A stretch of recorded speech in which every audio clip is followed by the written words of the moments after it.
Saudara-saudara Jemaat GKU yang dikasihi Tuhan, pagi ini Selasa 12 April 2022, saya Pendeta Edison Pasaribu bersama Ibu dan cucu Ruth Clarissa Pasaribu akan menyampaikan renungan dengan tema Saudara dan Sekutu dalam Kerajaan dan dalam Ketekunan menantikan Yesus.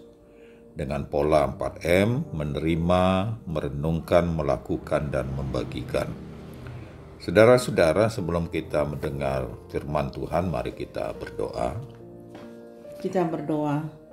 Tuhan Yesus, ajari kami mengerti firman-Mu dan setia melakukannya dalam hidup kami setiap hari. Amin. Saudara-saudara, Wahyu pasal 1 ayat 9b.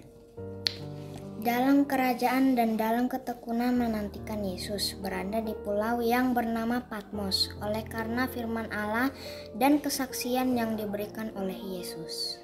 Saudara-saudara, demikian firman Tuhan. Terimalah dengan sikap hati yang lemah lembut, biar Roh Kudus bekerja dalam hidup kita masing-masing. Saudara-saudara, ada dua pertanyaan yang muncul dari pembacaan ini. 1.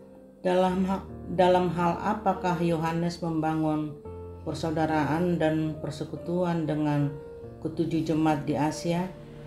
Kedua, apa makna rohaninya bagi kita? Saudara-saudara, dari pertanyaan pertama, jelas bahwa dalam hal untuk membangun persaudaraan dan persekutuan dengan ketujuh jemaat disebutkan di ayat 9b ini, yakni dalam hal kesusahan, kerajaan, ketekunan menantikan Yesus dan kesaksian yang sungguh-sungguh harus kita lakukan di dalam Yesus.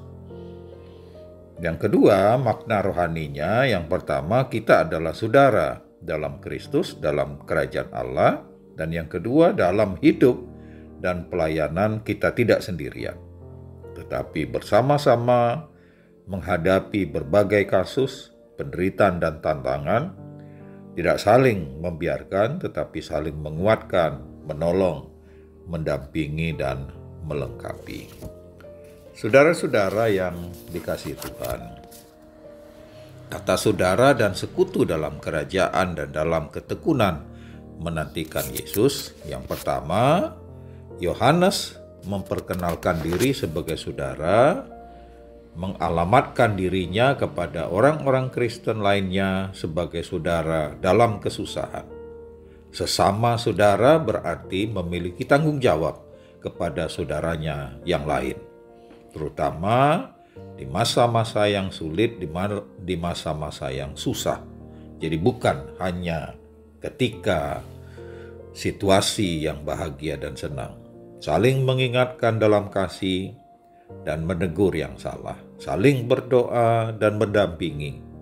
Ada kebutuhan timbal balik antar saudara, saling menghibur, menguatkan, memberkati terutama di masa-masa yang sulit. Yang kedua, saudara, kalau dikatakan sekutu dalam kerajaan di sini bukan kerajaan yang dikenal, yang dipahami, atau yang dipikiri manusia, tetapi kerajaan Allah di mana di dalamnya kuasa Allah bekerja, bukan manusia. Semua warganya sudah dilahirkan kembali. Mereka menjadi warga yang bertanggung jawab di dalam kerajaan yang baru itu. Bagi jemaat, iman kepada kerajaan Yesus Kristus berarti siap menghadapi interogasi, tekanan, perlakuan kasar, dimata-matai, dianiaya, bahkan dibunuh. Kerajaan Allah yang ilahi sejak dahulu sampai sekarang berdiri berlawanan dengan semua pemikiran, konsep, dan pemerintahan kerajaan manusia. Jadilah sekutu dalam kerajaan Allah yang setia. Yang ketiga, saudara, kalau dikatakan dalam ketekunan menantikan Kristus, kita diingatkan bahwa dalam kesulitan kita tetap selalu disegarkan. Kesulitan tidak akan pernah berhenti. Tetapi jemaat harus tetap kuat bertahan dan bertekun. Kekuatan untuk bertekun bukan dari diri sendiri, tetapi hanya di dalam Kristus. Dan Kristus ada hidup di dalam kita.